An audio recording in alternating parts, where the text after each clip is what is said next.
We're so excited and honored to be doing this with Isabel. And it's in mentioning at the very beginning the Northwest African American Museum. It was just 10 years ago next month that for the book that was about as old as Caste, their new book, is in the world. It was about 4 days in the world, The Warmth of Other Suns. She came to the Northwest African American Museum, and it was a third stop on the West Coast, and the others have gone well, but the Seattle and the museum were the first place she was greeted with real fervor and anticipation and hunger for what the story she told in that book that's been a classic since it's been in a reader's hand, of the migration of Black people from the South to the North, and the North to the West Coast, and the central part of the US and the eastern part. And it's a story so many people here have lived, and of course I'm talking to people who are part of this program who are everywhere. So it's really a huge and vast human story that she wrote. And if that had been the only thing she'd written, that would have been her a tremendous lasting contribution to our literature and our culture. And it, not only has she written a new book, it hasn't been 15 years for the next one. And yet seeing the title alone, realized she was working again on something quite astonishing. And that's come to pass with this book, Caste, The Origins of Our Discontents. And it's a book, I won't say too much about it because that's what this program is, but she again takes some notions that are out there. And actually the word caste was used more probably in the 19th century in certain writings about race, what we're calling race most of the time here. But she traces its uses in all sorts of ways, and then also gives it some other context by linking it, the story of caste in this country, to the country it's probably most thought of when you use the word caste, and that being India, but also a little portion on what happened in Nazi Germany. So laced through these are historical studies, drawing on other books, other scholars, her own travels, experiences of both historic figures, but common people in the same kind of approach that she brought to The Warmth of Other Suns. And she does so, the part I really will say is with a writing narrative that is restrained, is quietly elegant, and it's I would say it's subtle, except she's also saying these bold and remarkable things. You're kind of like having these oh my goodness moments. What did I just read?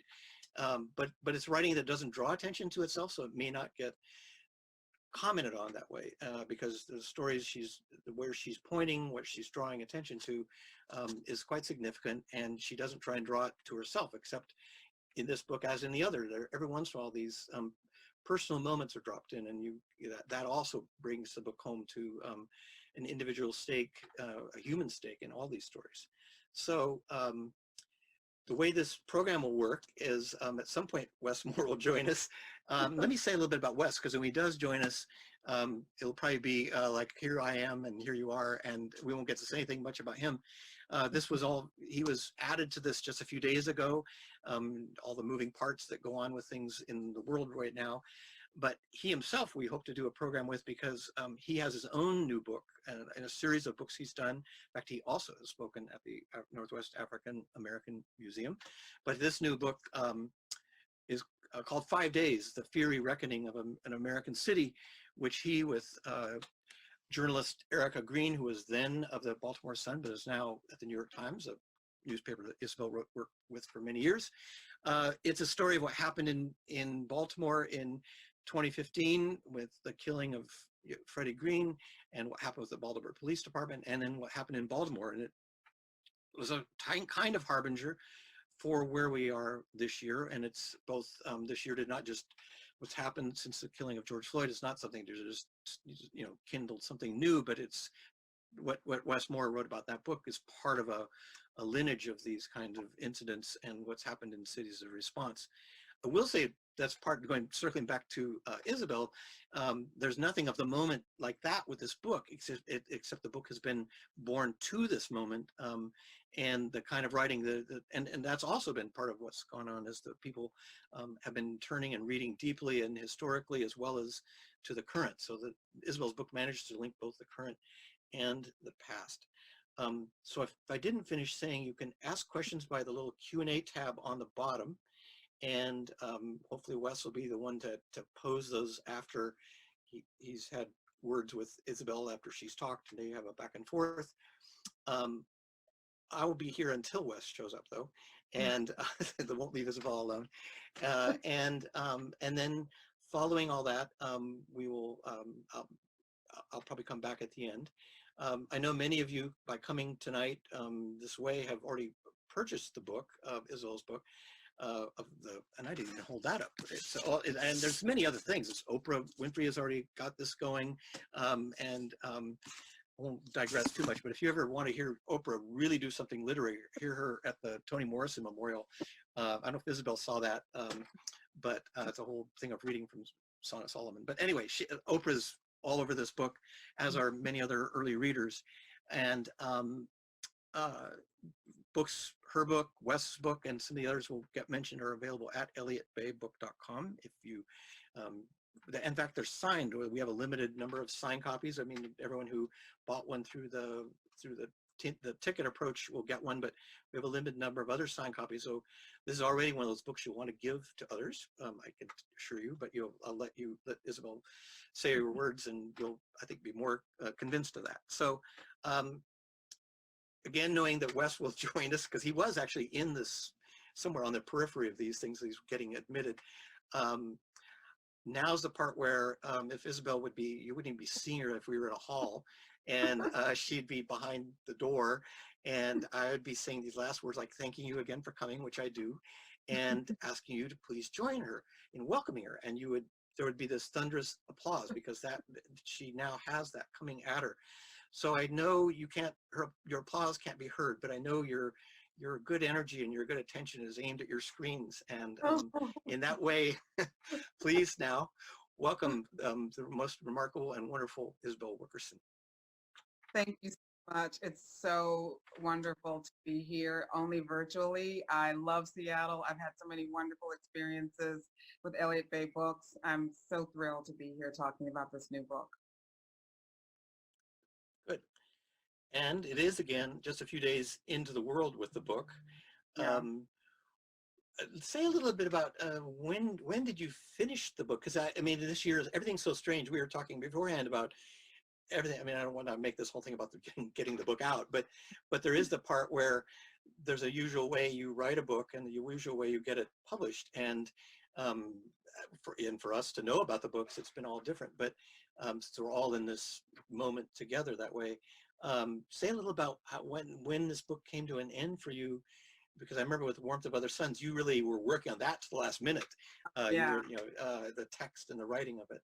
Yeah. Well, of course, with The Warmth of the Suns, I spent 15 years on that book to tell the story, as you mentioned, of 6 million African Americans who migrated out of the Jim Crow South to all points north, Midwest, and West.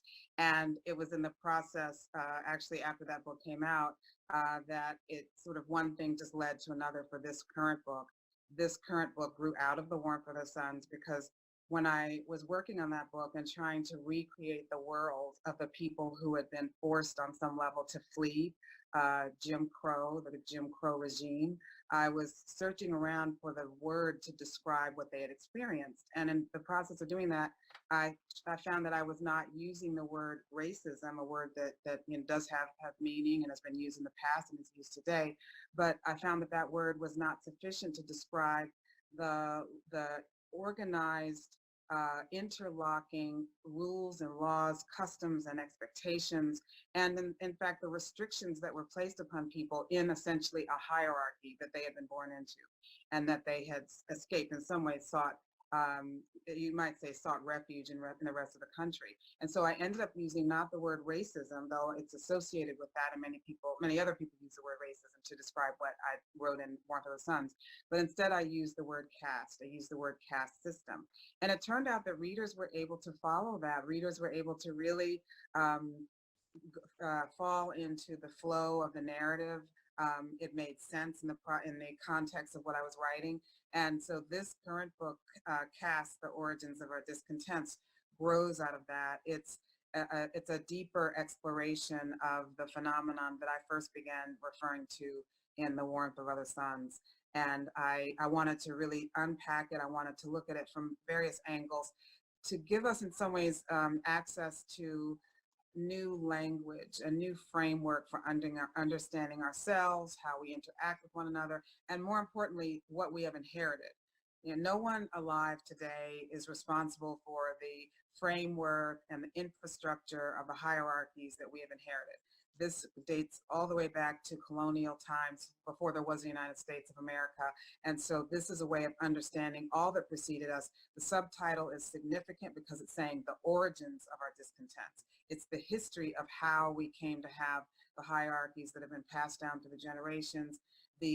What caste essentially is an artificial hierarchy in which there's a graded ranking of human beings that indicates a value applied to people based upon where they're born into the hierarchy. And this human value is related to, it determines one's standing, one's level of respect accorded to them, benefit of the doubt, the kinds of things that you have really nothing to do with. It's just you show up and this is what you carry, based upon what the society assumes about you on the basis of this measure. And so I wanted to really look deeply into this because I feel that by understanding our divisions and how we got to where we are, meaning understanding the origins of all these things, perhaps it will lead us toward a greater understanding of how to push through them and to transcend them. So when you were coming up with that notion of looking for this other term, how much of that was, did you feel, I mean, your frame of reference, I mean, you've been a serious journalist, you wrote this, and I will say this about The Warmth of Other Suns, which is a book that is framed entirely within the context. Oh, good, we'll get to Wes's here in just a moment, yay. But now I've got a question. No, forget what it was. But the part where I was gonna say The Warmth of Other Suns it's actually taught as a form of migration or even refugee studies in other countries. Yes. The colleague who taught with you, I think at Emory, Layla Kalavi, I think is her name, an Iranian-born fiction writer who spoke highly of you as a colleague, but she said she had used this to teach about the Iranian diaspora, and some of which has been in refugee, but also other form of moving. So I was going to say, how much of it was you looking outside the U.S. to think of this, and how much it was because it was 19th century, the word caste was used quite a bit.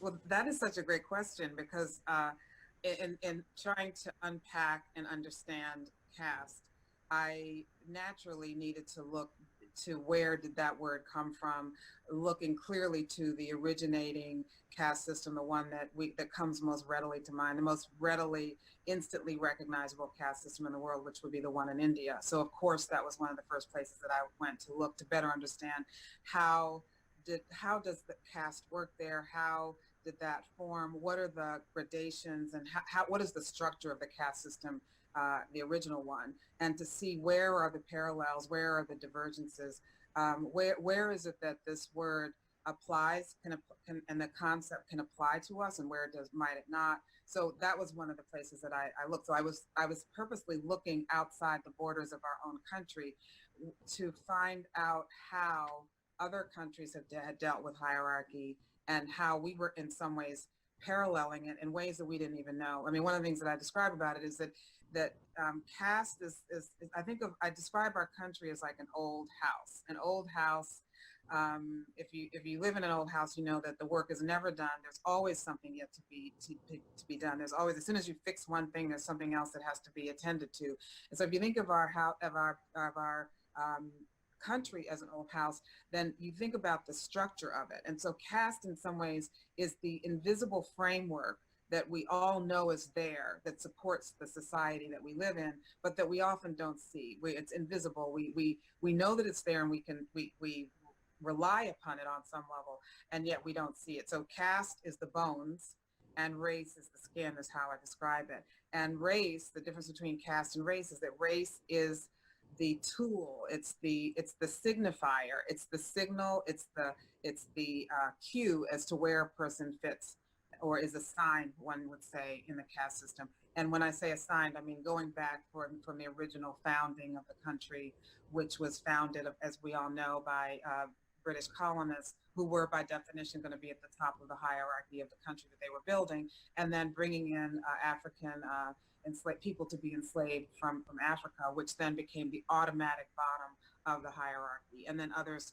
as they arrive, fitting inside that hierarchy or trying to find ways to navigate within that hierarchy. And so that's the framework that we live with. That is what we inherited. And that now it's a question in some ways of trying to better understand it and see how it affects us. Great. Now I think is the appropriate moment for me to step away, as much to Isabel's relief and certainly to mine, and having Wes Moore join us. And Wes, two things. I did set. Well, we have to do this for you too, because you came into place just this week, but in this program. But you have your own excellent new book, and we talked about that a little bit as I was introducing Isabel, the whole program. And I'll pull it up again. The book 5 days. The Fury Reckoning of an American City. So we'll address that otherwise to see if we can do this with you. But we just got started, and you've missed some good Isabel. You haven't missed any good questions. And so I'll disappear. I'm just enjoying the conversation. Yeah, well, I will say, Isabel, to this, because it probably won't come up in any other context. When you write about the leaky basement, which you do a few times in this book, that little house I'm in has a leaky basement. I felt the basement kind of gurgled up, said, oh boy, somebody's writing about a leaky basement. They don't get written about every day. So there was a little bit going on. So Wes, I'll disappear and let you take over, and you two will be fine. I don't know if you've even ever met, not that you're getting to meet here, but you have your virtual introduction. And I'll reappear at the very end to help wrap this up. And thank you both. But thank you so much for getting here, Wes. We knew we heard you were hanging around outside. Okay. We were watching the interview and enjoying it. And I to start. So first, thank you so much, Rick, and Isabel. This is an absolute honor. Okay. So I'll disappear now after you get. Well, I'll listen. I'll keep listening, but I'll be back. Thank you. This really is an honor. I have been a huge fan and admirer from the North Brother Sons, and then this was a book that from the first moment, from the first pages, it just grabs you, and it will not let you go. And it's one of these things that it challenges assumptions, and it forces you to think to yourself, how have we not understand so much of this stuff before, right? And so first, not just congratulations, but truly thank you for a book that is going to make us better. And so actually, the first thing I actually want to follow up on a question that Rick was asking before, because I think there's a brilliant analogy where you do talk about this idea of caste being the bones and race being the skin. And I'm interested in that in terms of how you thought about the selection of the different areas that you wanted to follow, where you ended up doing the deep dive into places like Germany and the deep dive into places like India. Can you talk about, even though you touch on other places, can you touch on why you went into a deep dive into those areas?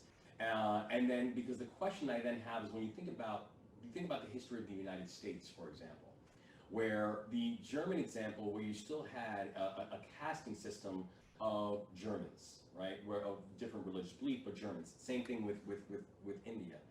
In the United States, it's really more a conversation of people versus property. And can you talk about how you went through that process of analyzing caste and deciding where you wanted to, where you decided to land on where you wanted to follow? Well, so first of all, it's fabulous to meet you even virtually. So just to see you, it's just amazing. So I'm so honored that you're here, that we're speaking in this era that we live in. Writing about caste meant, or exploring caste meant that by definition, I was going to have to go to deal with India. I was going to have to, go to India. I was going to have to spend a lot of time understanding, reading about India, and reading about how caste worked there as a way of understanding the original hierarchy known as caste, and also even discovering where the word even came from, how that word was applied to it.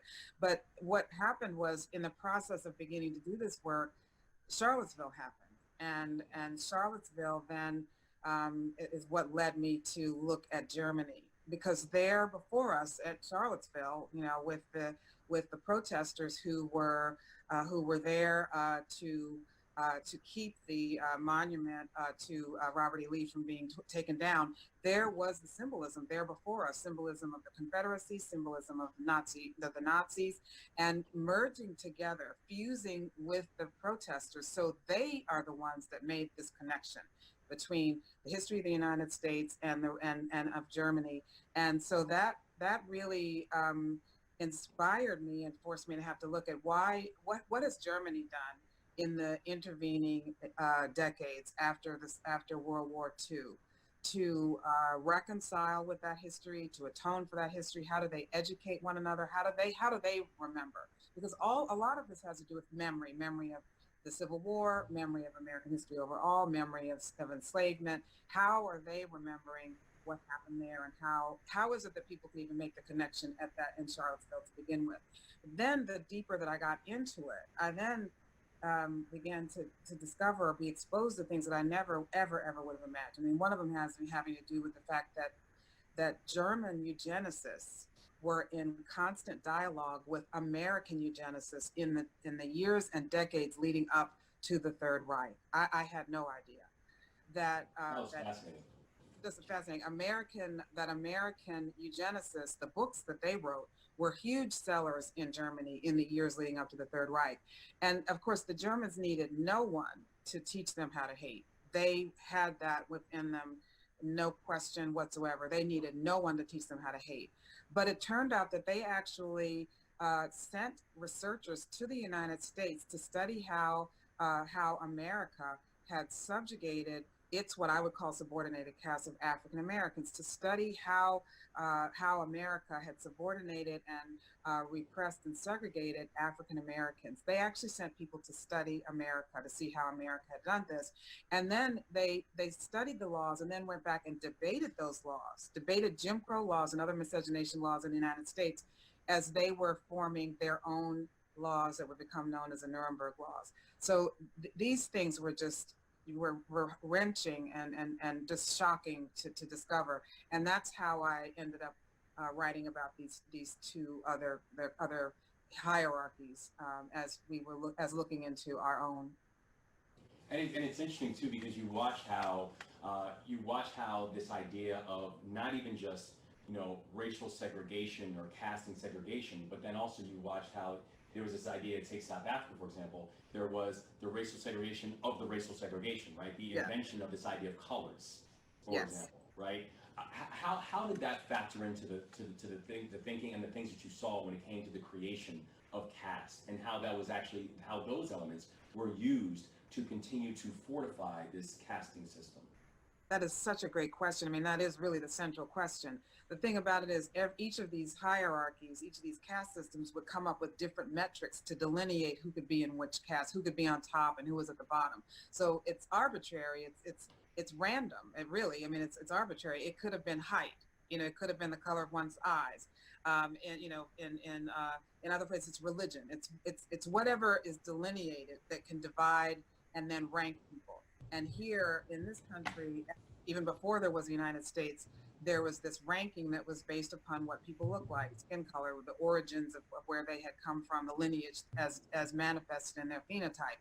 And that was then used here. And then it's been, and it's a relatively new concept. I mean, we think of race as being primordial, as being just part of the order of the universe or something. But actually, it's a fairly new concept that actually grew out of the transatlantic slave trade, and preceding that, the exploration of Europeans as they went around the world and discovered people who looked different from themselves. But more importantly, the transatlantic slave trade that then brought together people from different parts of the world who, because they were from different parts of the world, happened to look different from one another, and then used that as the measure of how people would be categorized. This categorization was random. It's much more random than we would otherwise think. We now come to accept it as the law of nature, but these are not natural. These are man-made divisions that were decided, and then so that race then becomes the signifier of where a person fits in the hierarchy. And you make a really powerful and important argument for this idea of a truth process, of a truth and reconciliation. And we look at how other countries have gone through similar type of processes, whether it is Burundi or Rwanda or Northern Ireland or Colombia or Chile or Canada twice or South Africa. Should the United States look at this idea of a truth and reconciliation process? And if so, especially considering the creation of this idea of class, and to your point, how the idea of whiteness and the idea of race was a creation, was a creation really to fortify a system of class. Yeah. What is the process that the United States should actually think through and consider if we were to decide this is something that we have to dig into? Well, now I have to preface this by saying that when I wrote this book, I am presenting myself as like the structural building inspector for the building. So I come in, I take all of these tools of research and I shine a light, infrared light or whatever you want to call it, into the corners that may not have been seen and examined. And then I come back to you with a report about this is the state of the building. That's And so when you do that, if you've ever had an old house or you bought a house and the building inspector comes in and then they give you a report about all the systems, plumbing, electrical, structural, and all that. And then it's up to you as the owner of the house to then look at that list and say, this is what needs to be done. And so I am presenting this to all of us, and all of us are the collective owners of this building. And then it falls to all of us because it will take all of us. That's right. It will take us. That's right. To find a way to transcend an inheritance that is 400 years old. It will take all of us. And so for that, I say that to say that I do not present or even deign to present all of the answers. My job is to present this framework for understanding, to illuminate what has gone unseen for too long, and in hopes that it will spark the imaginations of the desire to even know more, to read more, to study more, to know more about the history, so that we can then find a way to heal. That said, the Truth and Reconciliation Commission is the bare minimum of what we should be experiencing as we try to better understand what's gone before us, understand our history. When I wrote the Warmth of the Suns, I went out to talk about it, as we all do, as I know you did, and you hear from the public and you hear all kinds of things. And I don't know the many, many amazing things that you've heard for your books. For me, one of the things that I hear most often with the first book was, I had no idea. I hear that all the time. I had no idea about the history. Yeah. These are people who actually lived through the era. I mean, people who lived through this era will say, I had no idea. So that means that there is still not enough known about our history. There's still a long way to go to understand our history. So I believe that a Truth and Reconciliation Commission effort is part of the process of coming to a reckoning, to first understand, for all of us to get on the same page about what actually happened in our country. And without the often freighted emotions that can come from certain language that we're accustomed to hearing, that evoke a sense of shame and guilt and blame, and we have to push past those emotions. That's the reason why Caste is such, to me, in some ways, a liberating way of looking at it, because it's about the structure. It's about the fact of the structure. It's not about feelings. It's not about emotions. It's not about liking this person and not liking this person. It's about the structure that we've inherited. And so, an effort to try to get on the same page about what has even happened in our country. Most people don't know that enslavement went on for 246 years, that it went on for so long that no adult alive today will be alive at the point at which African Americans will have been free for as long as they had been enslaved. I mean, that's a stunning thing to think about. And that, that it wasn't until the 1960s that African Americans, because of the civil rights legislation of 1964, 65, and 68, that it's still a fairly new proposition, a fairly new experience for African Americans to actually have the chance, the opportunities to do such things as to be able to vote, to be able to apply for jobs that before were forbidden to them. So this is we're very new. This is not ancient history. This is fairly new, this idea of opening up into the mainstream of the people who've been consigned to the bottom for so long. So I say all that to say that a Truth and Reconciliation Commission is part of what I would think would be necessary to educate all of us on the true history of our country so we can understand how we got to where we are. And one of the things that as far as I completely agree with you, because you're right that part of the thing we're dealing with is we're not even all dealing with the same facts about history, about how we got there, and to your point, that we're dealing with something that is very unemotional. That when we talk about racism, or we talk about this idea of race or the introduction of race into conversations, oftentimes people think that racism comes down to an act. Yes. Right? It's individual doing X, or if an individual says something, they are racist, or does something, they are racist, without understanding that this is actually a system that has then been baked in, and how it's something that's been baked in for a very, very, long period of time. And when we're talking about this deconstruction of caste, and when we're looking at societies that have actually tried to understand caste as the mechanism and caste as the very unemotional infrastructure that so many of these elements of inequality and inequity are built upon, how then, and how have you thought about countries and places and geographies that have really tried to break that down and try to understand, okay, if we are dealing with the level of class, how do we deal with it, versus if we're thinking about this as a level of racism or a level of something else that we then have to go through the process of the deconstruction process? Well, I'm glad you brought up class, because that is a concept that you might say three-legged stool of inequality, and race being one. Caste, of course, is what I'm introducing here, and of course, caste is. I'm not the first to mention caste as a factor. There's actually a long tradition. I wanted to make sure I said there's a long tradition, generally within the academy, of applying the term caste, the phenomenon of caste, to better understand our society, going back to the anthropologists in the 1930s who emerged from their research of Jim Crow South, using that term. So there's a tradition of using this term. It just has not become mainstreamed as it might otherwise have been. But in terms of class, so I've talked about caste, and I've talked about race. I talk about caste as the bones and race as the skin. Well, class would then be the clothing and the diction and the voice and the accent and education and all the other things that we can do to improve oneself, or to move up, or to present ourselves as we wish to be seen, and to improve ourselves, or to even lose if somehow we don't do those things. So class, I often say that that if you can act your way out of it, it's class. If you cannot act your way out of it, it's caste. And to that point, I often think about the actor. Oh, wow. Can you say that again? I like that. I like that. I like that. Yeah, if you can act your way out of it, it's class. If you cannot act your way out of it, it's caste. And one example that comes to mind is the experience of Forrest Whitaker, the esteemed, one of the most esteemed actors of our time, who has an Academy Award, and and Oscar, one of the most incredible actors of our time.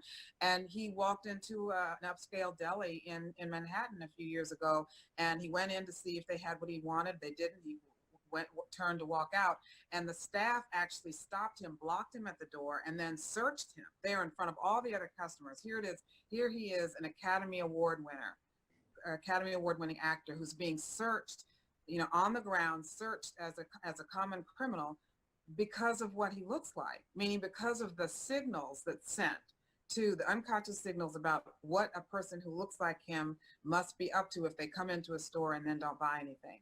And that's one where he has done everything that a person can do to be successful in society. He actually would be considered, upper class. I mean, he's as successful as you possibly could be. Yeah. And yet in an instant, he and others like him, and any of us who fall in that category, could be reminded in an instant of which caste we are perceived to be in. And that's what I mean by the difference between class and caste. And it's and also how there's this really wonderful way of also showing how the caste that you perceive yourself to be in is also this massive determining factor as to what you think other caste and where you think other people in the human race, what they deserve versus what they don't deserve, based on a perception. right? Who is worthy, who is not, who has earned it, who has not. And there's this part where you spoke about this one gentleman who was who said that he'd rather die than support Obamacare, and then sadly he did actually pass away from a lack of health care. This idea of earning, this idea of what a person deserves, and where you also mentioned this idea that there's a fact that people will almost even vote against their interests and vote against the things that would better benefit them because of a sense of not wanting to grant some form of unearned privilege. How does that then play into this caste conversation?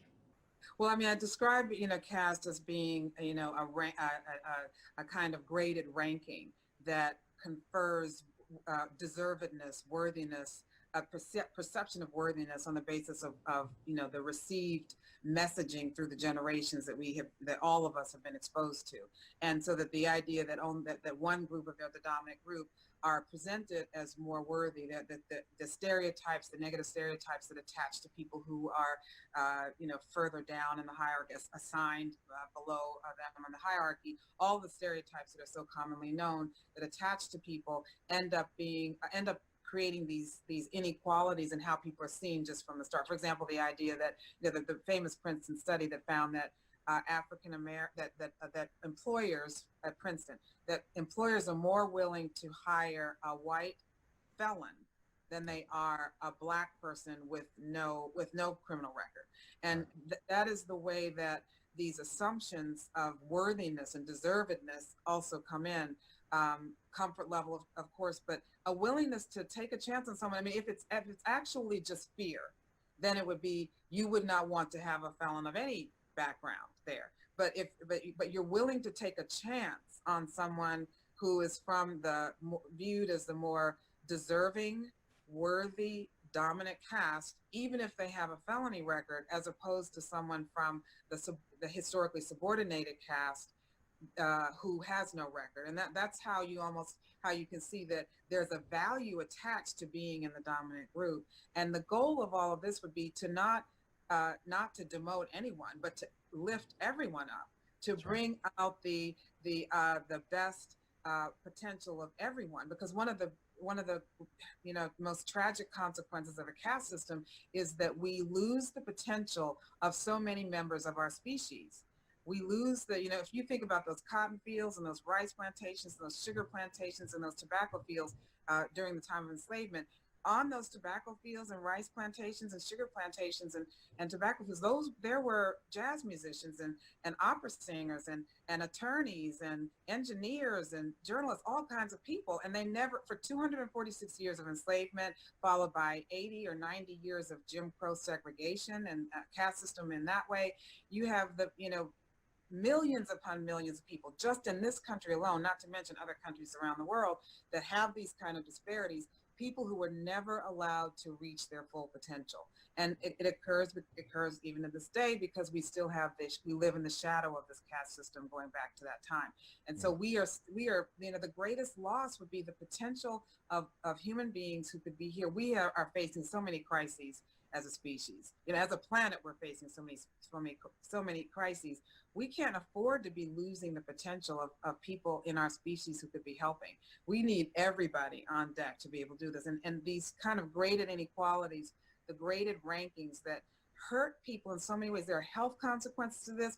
People who suffer as a result, people who are targets of these assumptions of trying to put people in their place, which is what a caste system does. It puts people in their place. When we see these videos of people who are going about their business, African Americans just going about sitting at a Starbucks waiting for a friend, trying to, having a barbecue at a park, trying to get into one's own condo building, and then someone comes in, calls the police on them, blocks their path, assumes that they don't belong. That is the hallmark of caste. Caste in the Jim Crow sense was everyone was to remain in their place. It's about boundaries and staying in your role. Your role is either dominant or subordinate, what you've inherited.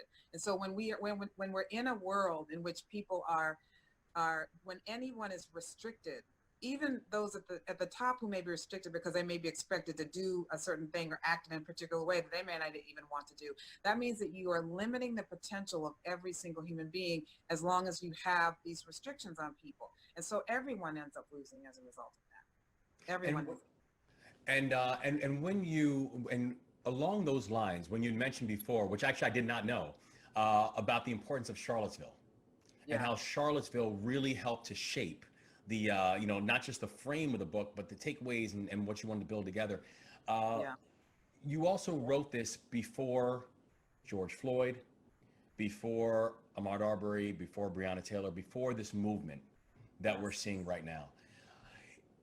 If there was any, if there were things, are there things that this movement you think also helped to reflect or shape, or is there anything that you've seen right now that you think challenges some of the assumptions or the things that were baked out? And when you think about the movement that we are seeing right now, are you hopeful that the conversation is actually going to tap into these core crucial issues? So when people talk about, this original sin of the United States, the reality is the original sin actually came long before the United States was even an idea. So how do you feel about this current place and whether or not that's helped shift or shape it all? And what are you seeing about the current movement that then makes you think about how all these other elements that you speak about in Caste will get reflected into the goal? You're absolutely right that there is no way I would have ever anticipated what is happening right now. This book was not written for a particular moment. This is a work of history, that puts in context where we happen to be in general. But I could not have imagined that we would be in the midst of a global pandemic, and then the things that have occurred in these ensuing months that we have observed. The tragedies, the heartbreak, the unimaginable things that we have seen. I actually have been heartened by the response, though, from people who may not have had to have thought about this in the way that marginalized people who live with us every day. I've been heartened by there were protests that occurred in all 50 states. I mean, there were protests that occurred in South Dakota. There were protests that occurred in Idaho. There were protests that occurred in Rhode Island and all over the country. I mean, there were protests all over. And the only way past this is for every human being, all of us, to recognize that we have a stake in each other's well-being, a stake in each other's prosperity, an idea that we are all in this together. We're on this planet all together, and we all should feel that we have a stake in one another. But I feel that we could, in theory, could possibly be on the cusp of an awakening. When you see what happened in the UK, for example, with the mass protest that took down one of the statues in Bristol in UK, one of the statues of one of the enslavers, one of the people who actually brought people from Africa in the transatlantic slave trade. That statue coming down, and the sense that there were all kinds of people who were part of that, and there was a sense of finally reckoning with the history, finally seeing the damage that had been done, not just to African Americans, but you might say to the soul of everyone who now has to live with this. And so I do find that this is could be a time of hope. It depends upon what we want to do with it. It depends on what all of us collectively choose to do with this. You did a wonderful job of kind of weaving in when we say the idea of what is it that we all want to do with it.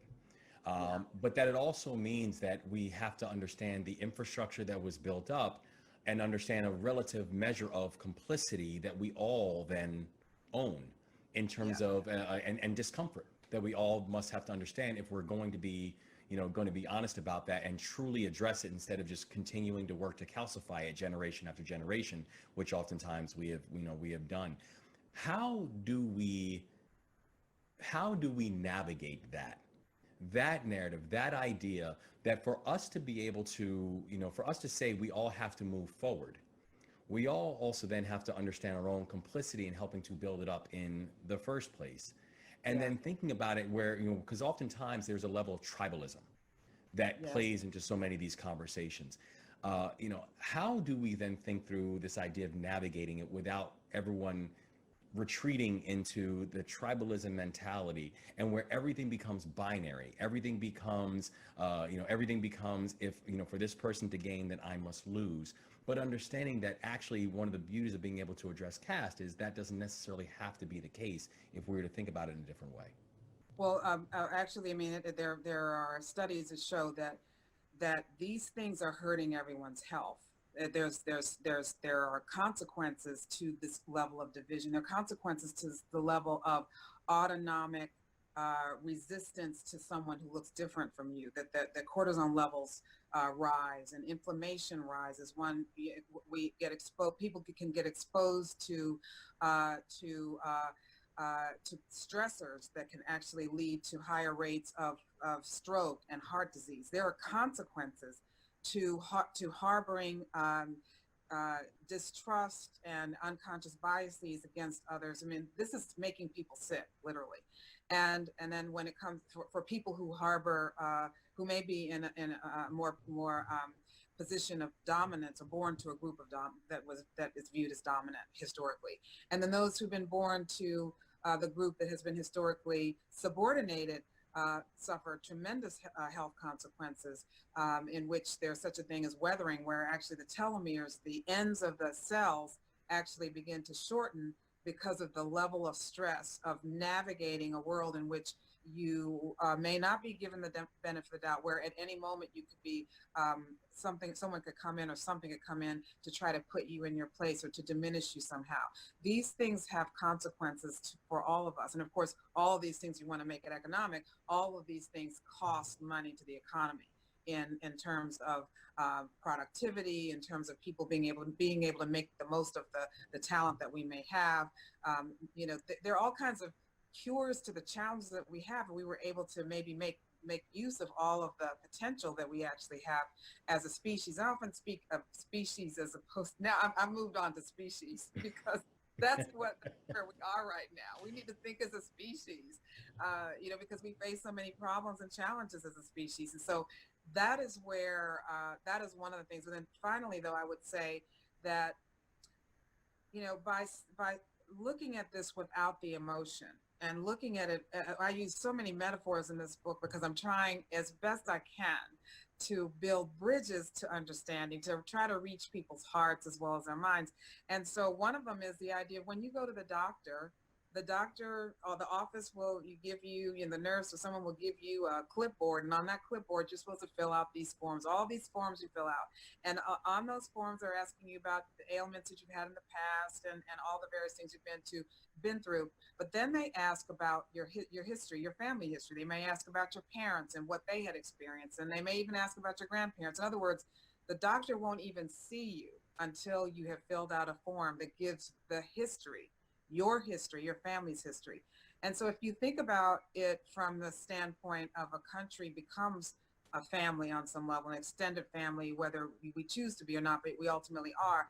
And you make a discovery, you discover that there's something that runs in the family, whether it's alcoholism or it's heart disease or something like that. You discover that there's a problem that runs in the family, a medical problem. You don't start pointing fingers at people. You don't start feeling shame and blame as a result of that. You go and you do the research, you look and see what is it that this entails, how can I change the diet, should I exercise more? You look to figure out what do you do when you have this problem. And so if there's a problem, and it appears to be with the divisions and rupture that we are experiencing as a country, there's a problem. What do you do about that problem? Again, not the emotion, but rather sitting down and figure out what do you do when you realize that there's something that runs in the family. And that's sort of where we are. Something's running in the family, and it's time to address it. And it's a really powerful argument for what you were saying earlier about the need for us to go through a process of really understanding truth, because it's very difficult to come up with a cure to an ailment if you don't fully understand the ailment. Exactly. Right? And that's the process that you're speaking about, that we still, and that's also the link that also seemed to be missing from so much of this. Yes, it is. One of the things that you'd mentioned earlier was that Caste in many ways was born from Warmth of Other Suns, right? Yeah. Where this was something that you knew from the writing of the first book that you then wanted to dig in and to explore into this second book. what were some of the unanswered questions from Caste that you might also now look into next as the next things that you want to be able to explore and dig into? Well, now, you know, you have written several books, so you know how to write a book. And then as the book is hard, the book's only been out for 2 days. And then people start asking, so what's the next thing you're working on? What are you doing with all your free time now, Isabel? So that actually is a question I cannot answer. I'm still recovering from like this out. You know, because of COVID-19, believe it or not, I don't even have a copy of the book myself. I don't. So I did the same thing. I didn't get my book until after it was released. I ordered it. I know. I think I'm about to go. So I'm actually, I might go on Elliott Bay Books right now after this is done and order. There you go. Well, and I think, and so, and you know, and one of the question though that I do have was actually about your process of telling the story. I mean, you are a magnificent storyteller. Oh, thank you so much. Magnificent storyteller. And there's actually, in fact, I'm gonna pull it up real quick. There was a line that was used in Dwight Gardner's review of Caste, where it says here, Wilkerson's book, here it is. Wilkerson's book is a work of synthesis. She borrows from all that has come before, and her book stands on many shoulders. Caste lands so firmly because the historian, the sociologist, and the reporter are not at war with the essayist and the critic inside of her. It's a brilliant, brilliant line. And not only is it true, I mean, there's such a beauty and an art in the way that this book is written, in the way that the stories are told, in the way that the understandings are received. How did you think about that in terms of, you know, because there are multiple hats that have to be worn to be able to pull something like this together and to do it in a way where people can understand the point, people can feel like the conclusions that they're coming to are conclusions that they came to naturally. Yeah. And then also feel a sense of stickiness, right? Feel a sense of, okay, but I also feel like there's something that I can do with this. How did you think about that in your process of pulling it together? And then how does that then shape the goal that you have for Caste? I love what you said about how someone can come to their own conclusions, because I really do believe that that's an important part of what I seek to do. I would much rather show you than tell you. I would much rather, you know, bring you on a journey, and at the end of the journey, you come to your own conclusions. I mean, I hope that you will come to a conclusion that I would like you to come to, but I don't want to be the one to do that. I would prefer that you do that. So the process means just going and going really deep rather than wide, which is one of the reasons why I don't bring in as many other countries as I otherwise might, because I wanted to go in deep to be able to draw upon what had been done before. But what it means is I was looking at almost any discipline, any discipline that touched on this topic, whether it was psychology, anthropology, sociology, history, of course, economics, philosophy. I had all of that I was trying to draw upon, because if it had Caste in it, I was trying to read it and trying to look at it, and speaking to many people along the way. Actually, people from the time that I completed The Warmth of the Suns. I mean, I've been, you know, when you're on the road, as I know you have been, that you run and you meet so many people, and so I have heard so many stories along the way.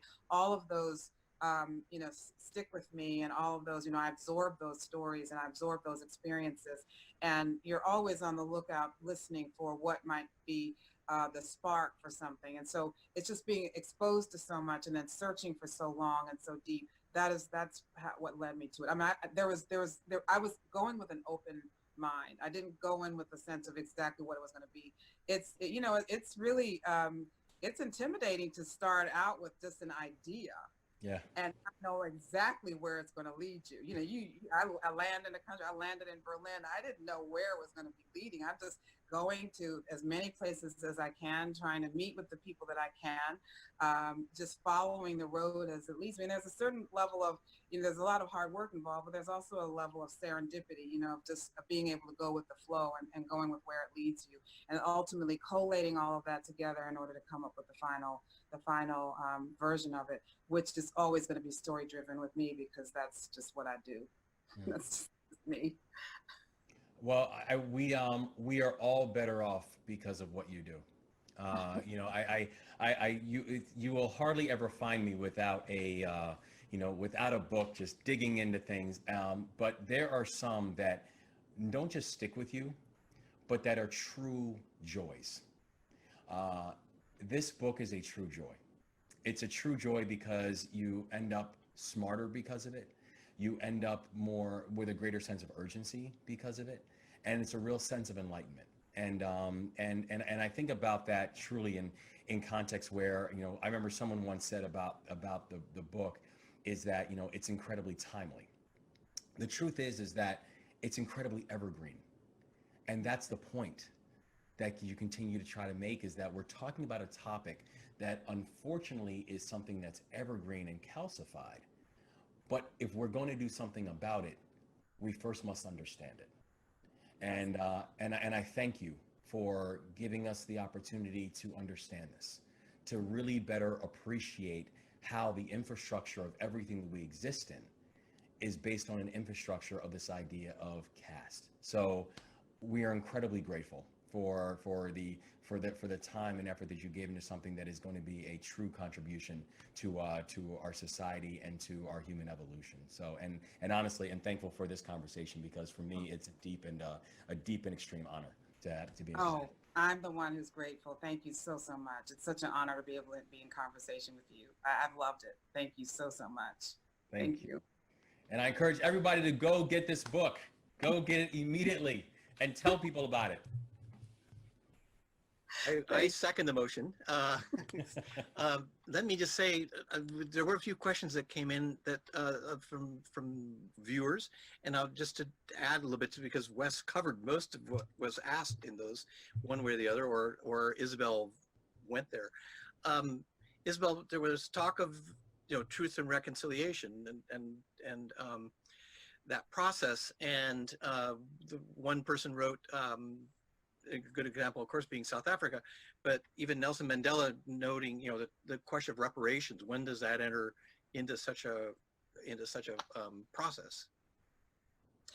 Yes, well, on the matter of reparations, having written The Warmth of the Suns and documented what African Americans have experienced, just even in the portion of the 20th century that I was writing about, I believe that African Americans meet the standard, as do other groups that have been treated unjustly and experienced atrocities. Even that reparations are absolutely in line with what has happened with African Americans.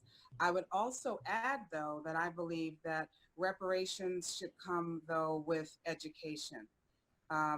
Really, I believe that reparations without education would mean that we could end up being in a similar situation in which people are not really clear on and truly understanding why reparations are necessary, why the disparities that we see exist. Why, for example, there's actually a study that shows that with the current circumstances, the current projections of the disparities in wealth between African Americans and their white counterparts, wealth meaning not being rich, wealth meaning having assets that can be tapped in times of emergency, for example. It shows that African Americans have 1/10 of the wealth of their white counterparts, or turning it around, that white Americans have, white households have often 10 times the wealth of their Black counterparts. Not Black people necessarily, all Black people, but in terms of their counterparts. So that a well-to-do Black person has far less wealth than their white counterpart. And so those disparities are generational. That is not something that happened just overnight. That has to do with people having been enslaved for 12 generations, 12 generations. How many greats do you have to add to the word grandparent to begin to imagine how long that went on? Followed by 80 to 90 years of formal Jim Crow segregation, and such things as not being African Americans not being able to get mortgages, literally not able to get mortgages because the government would not back mortgages for people buying homes where Black people live, which meant Black people could not get government-backed mortgages, while their white counterparts were able to get were able to get mortgages that were backed by the government as ways of building the American dream, which we all accept now as part of just what one does to build a family well. And so to be formally excluded from the most fundamental ways that a family might build wealth means that there's a long history, a long tradition, sadly, of African Americans not being able to being essentially excluded from the mainstream for so long. And that, as I said in the talk, that the idea of African Americans being brought into the mainstream is extremely, extremely new, very, very new. It's only going back to the 1960s. So what I'm saying is that in order for reparations to have the full meaning of repairing not just African Americans who generationally have lost so much, but repairing the country, repairing the schism, repairing the ruptures that have emerged because people don't know. People simply don't know. So I believe that education should go hand in hand in order for there to be a greater understanding of how we got here.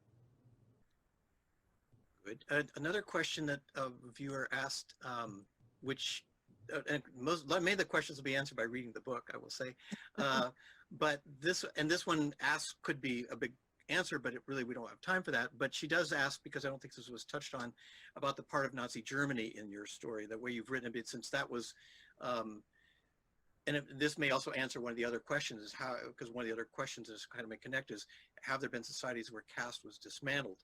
But you bring up Nazi Germany because it's a more finite period, and the word caste has not always been used with relative to what was done to the Jews there, Jewish people. Yes. So there was 12 years of unimaginable horror that came to an end, came to the end, and we know all how that came to end. So my interest with that is, as I said before, was sparked by Charlottesville because that brought together the disparate ways that countries deal with their history, and because the ralliers themselves made the connection. They themselves made the connection and felt a connection to the Nazis and a connection between the Confederacy and Nazi Germany. And so what my focus has been on is how has that country dealt with that era? What have they done in the intervening decades to begin the process of re-educating, educating, putting into context? What have they done with the things that would the Nazi locations, places that the Nazis were connected with? What have they done with that? How have they remembered their history? And it turns out that they have done many, many, many, many things. And there have actually been several books that enlighten us on how they have managed this. And I think that they offer a window into understanding how we can begin to wrestle with this history. As we know, as a result of what happened with George Floyd and the protests thereafter, there have been cases where some of the statues have been torn down. These are by protests. But I would suggest that there should be a national reckoning, a national effort to understand, learn the history, and put into context what should happen with the memory to be honest, the painful legacy of the Civil War and of enslavement, which was the centerpiece of the Civil War, and of what happened after that, after Reconstruction. I mean, there needs to be a national reckoning, so that it should not fall to protesters to go in and tear these things down. It should be a concerted effort to figure out how do we remember? How do we remember, and how do we heal? In the book, you succinctly put it too, that by all accounts, Erwin Rommel was a brilliant general, but there are no statues to him because he was part of that war. Yeah. there's one old group, there are a few questions actually that people could, if they go to the New York, Wes mentioned the New York Times, the review by Dwight Garner, in the, I think it's called the By the Book, there's a little column you filled out, and if you go to the New York Times and look up Isabel, and you'll get a few things, but if you look up By the Book, you'll see all these books she talks about, from fiction to the work being done by other African-American scholars right now, and all that. But the question that came from our friend Vivian Phillips, that's a little bit tied into that, but she specifically asked about Black women and who have been making more of these, doing this writing and articulating, and how is there a sense of how that's being received? Is there kind of a sense among the women collectively that you're part of what you're doing is there, because traditionally women have also gotten a lot of had to deal with a lot of adverse response within different groups as well. So could you say a little bit about that? And Vivian's great. Well, so I had the honor of doing By the Book, and there's a lot of books that you might want to recommend, and you have to narrow it down for basically for the questions that they have for you. And in the process of that, I mean, I had to think deeply about the books that had been so influential in the work that I do. And I really wanted to take this moment to speak about the work that had inspired or had influenced or even had been actually cited in the book that I've just finished, Caste, Origins of a Discontent. And so there's so many books, obviously I can't go through all of them here, but a few that I would like to be sure to mention would be the work of Allison Davis and Burleigh Gardner. Deep South is a book that gets underappreciated. Thank you for having that. This is an extraordinary work, and the story behind the book, that Deep South is an extraordinary work of scholarship, but it's accessible. I mean, these are scholars who went into deepest regions of Mississippi during the 1930s, during the depths of Jim Crow. It was a Black couple and a white couple. Both couples were anthropologists, extraordinarily well educated. They were graduates, had graduate degrees from Harvard. They were sent into Mississippi to document what they ultimately called a caste system in existence there. And in doing so, they had to live as the members of the caste to which they were assigned. And so it's just a fascinating story. Another one that I would mention would be Medical Apartheid by Harriet Washington. We didn't plan this.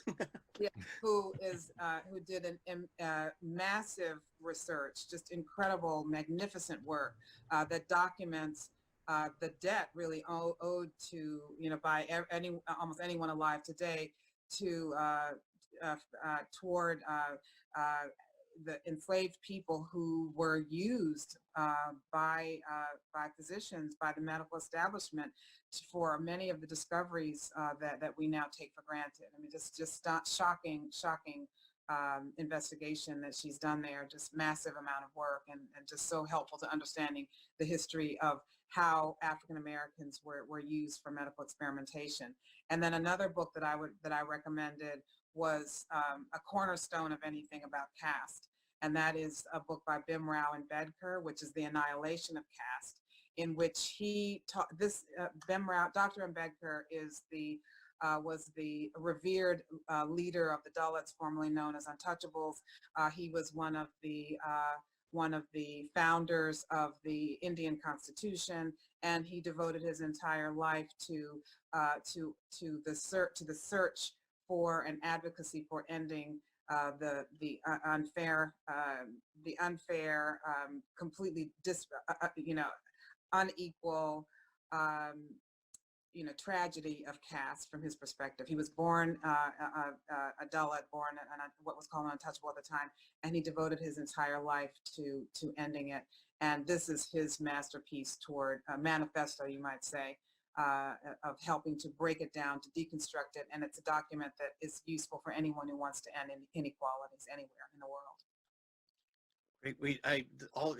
Isabel writes about all of these books and others in Caste, and when we were talking beforehand, I said, were we in a hall, as we wish ideally would be, besides her two books. Of course, we don't want to leave The Warmth of Other Suns out of any conversation because it's there, but also Wes's books. But we would have had these other books that she just talked about, And because that's part of what Isabel and books like hers, but hers is a pretty singular book, you have them to read and then you have more to do. And that Wes, of course, set that in motion too, saying to read. Did you want to say anything about Black women? And that was a part of that question. It was sort of led to the reading your other colleagues, female colleagues. I would only say that that there's a recognition of the many challenges that we face, and that's one of the reasons why I wrote this book, Caste, because there are many ways that caste intersects when it comes to. It's not just about race, which is the main signifier for for hierarchy in this country, but it's also gender, it's immigrant status, it's religion, it's all of those things. And so the more of those marginalized identities that one carries, the more challenges a person faces. I certainly have written about in this book the challenges that I face. The book is not about me. It's not. I don't even wish to speak about my own experiences. But to the degree that they were of help and some insight, I've included them. And I think that it's something that many women like myself can identify with and will see themselves in. But I think that it's something that everyone fits somewhere. Everyone has been assigned some place in the caste system. And so everyone is in this book, everyone. So let me do a few forms of thanks, and then we'll let you each have last words. Again, as I did at the very beginning of this, want to thank the two organizations that really have helped. In fact, I got so excited wanting to tell the story of Isabel at the Northwest African American Museum. I didn't say enough about the museum itself because it has been a vital institution since it opened here in Seattle in 2007. And like other museums, it's not presently physically open, but you can visit it online at naamnw.org. Tasveer, which has also been part of this effort and occasion, is tasveer.org. It's a South Asian American arts group that if you go onto their website, you'll see something they are first and foremost known for is a South Asian Film Festival, which will be staged virtually soon, and a South Asian Literary Festival that will also be virtual this time around. And the third organization I want to talk about is mentioned because all these groups, when you go to their website, and actually tonight, proceeds from tonight are actually helping benefit the African American Museum in Tasveer. But the third organization we wouldn't have known about until Wes signed on, but for all the books he's been doing, he's also head of what's the Robin Hood Foundation, which does vital work in New York. And if you go to robinhood.org, you will see that good work, which I think Wes has like 2 lives that somehow fit into one, getting these books done, but also doing that work. And that is also worthy of financial support. So go to those websites. Lastly, to say for us at LA Bay, we also, I think my colleagues there, but also to let you know, we do have signed copies of Caste and as well as copies of some of these other books. Deep South, we're working on getting back in. We've had it, but already I think it'll be one of these books that Isabel refers to will be part of it. And thanks to our friend, to Janina of Bold the Tickets, who's helped make this possible technically. And I think that's it, even though I see questions pouring in, but I think we do have to call this a night. I think it's later for some people on this than it is here in Seattle, where it's just a little after 6. Wes, do you have anything you would like to say here in the end? Or you gave kind of a nice benediction at the end of this, but anything else for you? Well, I would just echo my thanks for including me in this conversation. Yeah. This is this has been an absolute joy, not just this conversation, but frankly to read this book. Yeah. And when we talk about things like the dominant class, when we talk about things like the lower caste, when we talk about things like the upper caste, it's important to understand the intentionality that went into the building of them. So it's important that we actually take the same intentionality of the dismantling of them.